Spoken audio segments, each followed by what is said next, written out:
Shalom and welcome to Mitzvah Torah. This year is entitled, what is the halacha if a woman is a niddah on the wedding night? So at least a very strong possibility. A woman can end up being a niddah. The Kallah could be a niddah on the wedding night.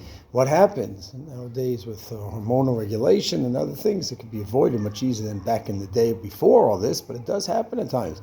According to the Rambam, there's a problem of having chupat niddah.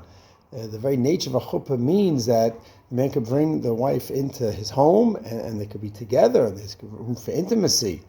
And that's not the case with chuppah niddah. But we paskin that we can have a chuppah even if the woman is a niddah, but halachically there's a problem.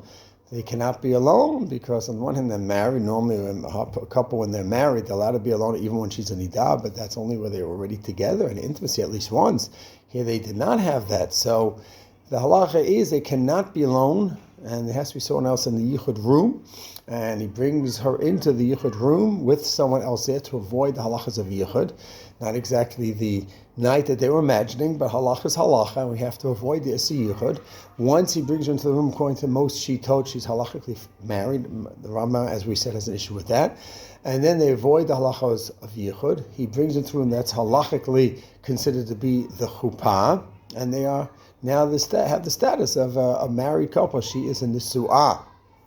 And although this is a challenging night, certainly not what they imagined and dreamed about, but starting off the wedding life, the marriage life together with a bit of a halachic challenge can actually build them. So yes, it's hard, yes, it's difficult, but it could be a building night as well, where the relationship begins in a non-physical way and in a verbal, communicative way, where the things can be expressed in other ways, not the physical way. Shalom.